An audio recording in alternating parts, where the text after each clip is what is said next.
مملکت کی بے پناہ دولت کا شاہانہ راج یا معاشی انقلاب کا نیا ماسٹر پلان۔ دنیا میں کئی امیر لوگ گزرے ہیں، لیکن جب بات آئے ایک ایسے شہزادے کی جس کی ایک خریداری پوری دنیا کے میڈیا پر زلزلے لے کر آئے، تو نظریں صرف ایک شخصیت پر آ کر اٹک جاتی ہیں: سعودی عرب کے ولی عہد محمد بن سلمان۔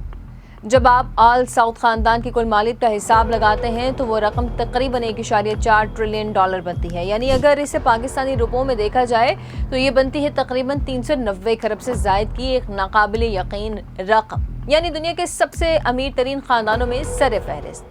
لیکن سوال یہ پیدا ہوتا ہے کہ آخر اس بے پناہ دولت کا بنیادی سرچشمہ کیا ہے؟ اس کا سب سے بڑا جواب ہے سعودی ارامکو کمپنی، ایک ایسی تیل کی کمپنی جس کی مارکیٹ ویلیو دنیا کی بڑی تکنیکی کمپنیوں کو پیچھے چھوڑتے ہوئے کئی ٹریلین ڈالرز تک پہنچ جاتی ہے۔ اس کمپنی سے نکلنے والے تیل کی ہر ایک بوند سے اس شاہی خاندان کے خزانوں سے روزانہ کروڑوں ڈالر کا اضافہ ہوتا ہے۔ لیکن ذرا ٹھہریے، کیا آپ جانتے ہیں کہ اصل کہانی صرف تیل کی آمدنی یا بینک بیلنس تک محدود نہیں ہے؟ اصل بریکنگ تو اس دولت کو خرچ کرنے کے انوکھے اور شاہانہ انداز میں چھپا ہے، اور یہی وہ بات ہے جو اکثر لوگوں کو معلوم نہیں۔ محمد بن سلمان کا طرز زندگی ایسا ہے جو کسی عام انسان کے لیے گمان کرنا بھی مشکل ہے۔ ذرا تصور کیجئے کہ ایک انسان آرٹ کی دنیا کی ایک پینٹنگ پر کتنی رقم خرچ کر سکتا ہے۔ محمد بن سلمان نے لیونارڈو ڈاونچی کی مشہور زمانہ پینٹنگ کو خریدنے کے لیے 450 ملین ڈالر یعنی پاکستانی روپوں میں تقریباً 125 ارب روپے کی بولی لگا کر پوری دنیا کو حیران کر دیا۔ لیکن بات یہاں ختم نہیں ہوتی، اگلی حقیقت تو پوری تصویر ہی بدل دیتی ہے۔ جب سمندر کی سیر کا خیال آیا تو انہوں نے ایک روسی ٹائکون سے سیرین نامی 440 فٹ لمبی شاہانہ کشتی یعنی یاٹ 500 ملین ڈالر کی بھاری رقم تقریباً 139 ارب پاکستانی روپے دے کر خرید لی۔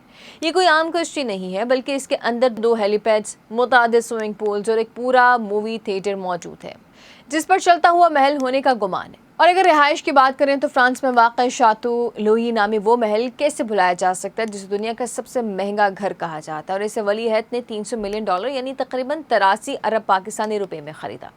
یہ محل بظاہر 17ویں صدی کے روایتی فرانسیسی طرز تعمیر کی عکاسی کرتا ہے، لیکن اس کے اندر کا ہر کونا جدید ترین روبوٹک اور ڈیجیٹل ٹیکنالوجی سے لیس ہے۔ حتیٰ کہ اپنی شادی کے بعد سفر حیات کے دوران جاپان اور مالدیپ کے دورے پر انہوں نے مالدیپ کا ایک پورا جزیرہ ہی بک کر لیا تھا کہ کوئی دوسرا شخص وہاں موجود نہ ہو۔ اب سوال یہ پیدا ہوتا ہے کہ کیا یہ اربوں ڈالر کے اخراجات صرف ذاتی شوق اور نمائش ہے یا اس کے پیچھے طاقت کا کوئی الگ کھیل چل رہا ہے؟ بظاہر معاملہ کچھ اور تھا، لیکن اندر کی کہانی بالکل مختلف نکلی۔ اگر ماہرین کے تجزیے پر نظر ڈالی جائے تو یہ صرف رقم کا ضیاع نہیں، بلکہ عالمی سطح پر سعودی عرب کا اثر و رسوخ اور طاقت دکھانے کی ایک خاص حکمت عملی ہے۔ ایک ایسا ملک جو دہائیوں سے محض تیل برآمد کرنے کے لیے جانا جاتا تھا، وہ اب اپنی دولت کی طاقت سے دنیا کے بڑے پورٹ فولیو اور عالمی سیاستوں میں اپنی جڑیں مضبوط کر رہا ہے۔ لیکن یہی وہ جگہ ہے جہاں سب سے بڑا تضاد سامنے آتا ہے۔ ایک طرف جہاں اربوں ڈالر کے شاہانہ اخراجات ہو رہے ہیں، وہیں دوسری طرف محمد بن سلمان ویژن 2030 کے تحت اپنے ملک کی تاریخ کی سب سے بڑی تبدیلی کی قیادت بھی کر رہے ہیں۔ اس ماسٹر پلان کا سب سے بڑا مقصد سعودی عرب کو تیل پر مکمل انحصار سے نکالنا اور معیشت کو جدید تکنیکی دور میں داخل کرنا ہے۔ اس منصوبے کے تحت نیوم سٹی جیسے انتہائی جدید، حیران کن اور اربوں ڈالر کے میگا پروجیکٹس پر کام جاری ہے، جہاں آرٹیفیشل انٹیلیجنس اور جدید ترین ٹیکنالوجی کو مستقبل کا نظام سنبھالنے کے لیے استعمال کیا جائے گا۔ اب ذرا سوچیے کہ واقعی یہ دنیا کا سب سے بڑا معاشی انقلاب بننے جا رہا ہے۔ اب اصل ڈرامائی موڑ یہاں سے شروع ہوتا ہے کہ کیا ایک ایسا ملک جو سالیہ سال سے صرف تیل کی بنیاد پر چلتا رہا ہے، وہ اتنے مختصر وقت میں اپنے اندر اتنا بڑا معاشی انقلاب لا سکتا ہے؟ ایک طرف دنیا بھر کے سرمایہ کار اس شاہانہ انداز کو دیکھ کر حیران بھی ہیں، تو دوسری طرف سعودی معیشت کی اس نئی سمت کا باریک بینی سے بھی جائزہ لے رہے ہیں۔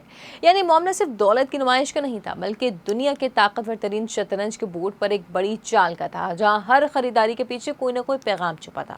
لیکن بات یہاں بھی ختم نہیں ہوتی، اصل خطرہ تو ابھی باقی ہے، کیونکہ جیسے جیسے دنیا سبز توانائی اور الیکٹرک ٹیکنالوجی کی طرف بڑھ رہی ہے، تیل کی اہمیت اور قیمت دونوں کے مستقبل پر سوالات اٹھ رہے ہیں۔